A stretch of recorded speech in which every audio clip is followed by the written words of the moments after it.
Well then people, it's me again, doing another vlog. This time I'm on the Trent again, and I've got my favourite with me. She's down there, look, the fishing dog, isn't it, Sky? She's conked out, look. She is. But basically I'm on the Trent again, but I'm in a different spot. I'm fishing at East Stoke, just outside Farndon, near Newark. And this spot that I'm fishing, it's got barbel in it, chub, bream, perch. I got here this morning, first light. It took me till about 6 o'clock to get set up, and then I've been fishing for about 4 hours, and I've had a really good 4 hours. I have. It's been absolutely brilliant. I've had small skimmers out, bigger skimmers out, bigger bream out, smaller perch out. I've had some really big perch as well, like 1.5 pounds. I've took a picture of one of them, absolutely in mint condition. But I've stopped fishing it when it started going a bit dead, but I've been fishing 2 rods again. Oh, you have a look. 2 rods again out there, both with the quiver tips on. I've got one with 12-pound line on and one with 8-pound line on, but I've been fishing in both.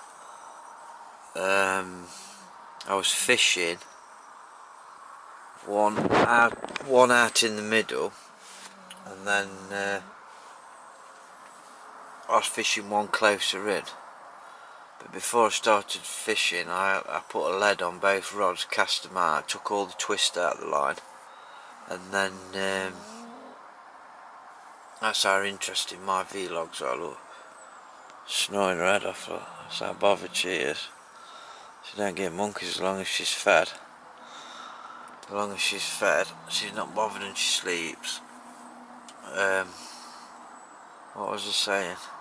Yeah, I put some leads on, took the twist out of the line, and then fathomed out the depths. I've got, what, a couple of foot in front of me, then it drops to about 5 foot. Then it drops again down to about 7 foot. As you get out to the middle, it's about 9 foot, 10 foot it is, and beyond, and then it starts coming back up the other side. It does. But like I said, I've been fishing. I decided I was fishing both rods, and I was getting more bites on my upstream rod. I was getting a couple of bites, touches on my other rod that was closer in. That was only a couple of rod lengths out, but that was downstream. But I moved it, and I moved it in line with my middle rod. And I just made a mix up of crushed pellet ground bait with hemp in it, brown crumb, and then I put some of my own hemp in what I boiled it down. Put some of that in as well, and then that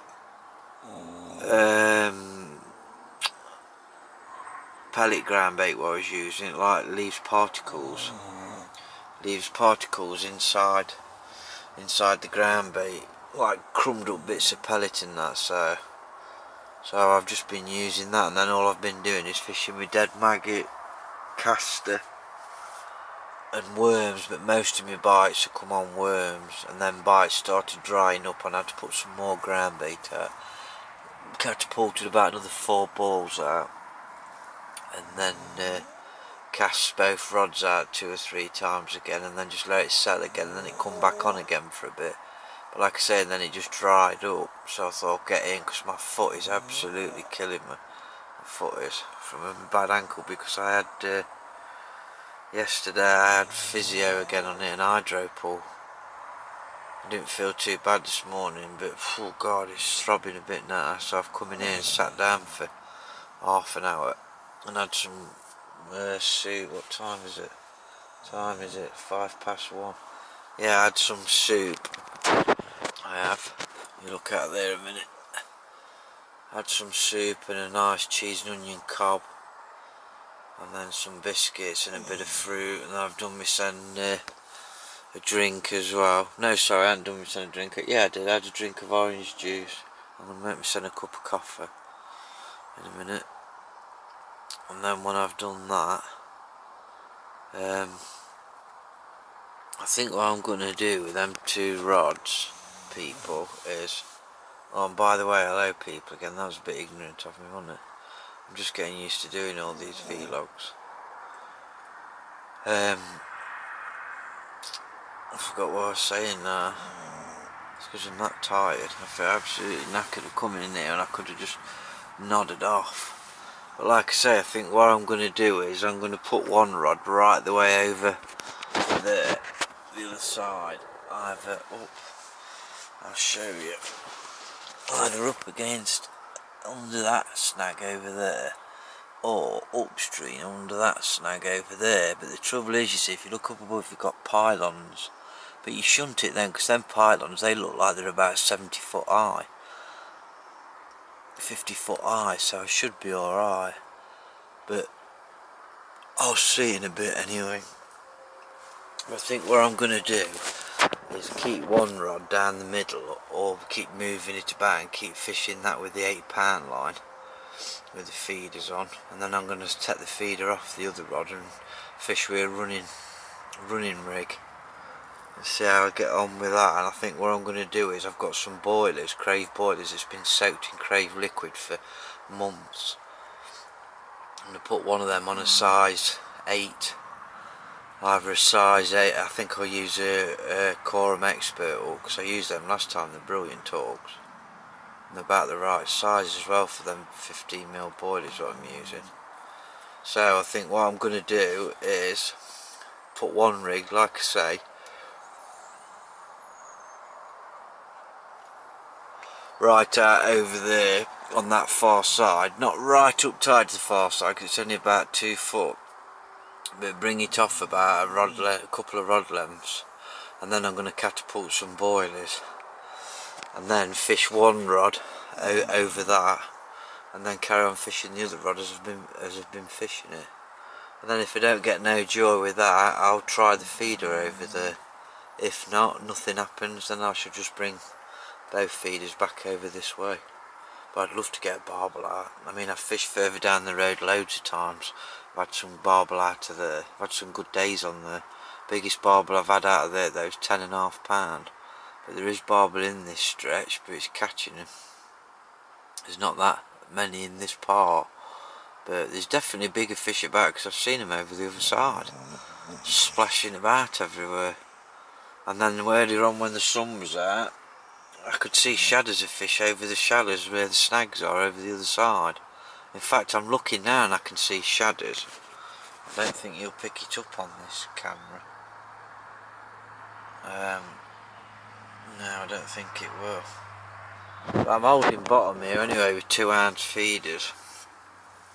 I probably could have got away with 1 ounce and 3/4 really, but I'd sooner have the 2 ounce. Then I've got some other 2.5 ounce feeders. I've got 3 ounce, 3.5 ounce, 4s, 5s.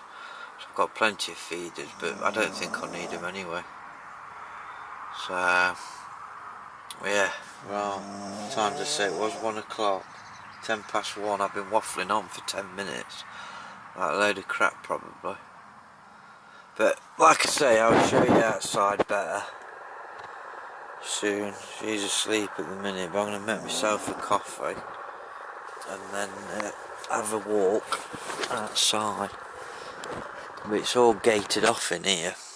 You don't get many people down here, but even so, my rods at night time, I'm going to fetch my rods in and put them in the van. I am. I'm not leaving no there apart from my umbrella. I think I'll be alright leaving my sky pod there and my alarms on, because if anybody touches it, the alarm will go off anyway. I'd hear them anyway. She'd bark anyway, she could berserk. She would. So, right, I'm going to make myself a brew and then sit and drink that and have a few puffs on my pipe, rest my leg for another 10 minutes. And then I'm going to put the old crock-a-dooba-dooba on. Because them boots, they're absolutely humming now. They absolutely stink. I don't know, it's from when I went fishing last time. And when I went fishing last time, it's absolutely battered him up. I've washed him and everything, repolished him. He just can't get rid of the smell out of him. They fucking stink, excuse my language, but they stink bad. So they'll be going in the bin soon. So now I'll get the old crocodiles on, and then I'll nip Sky for a walk, and then I'll put the camera back on and show you the river a bit better, and show you me where I'm set up, and walk up to the gate where you come in and that, and walk down the other end and that. Alright people, alright, I'll catch you in a bit. Tight lines.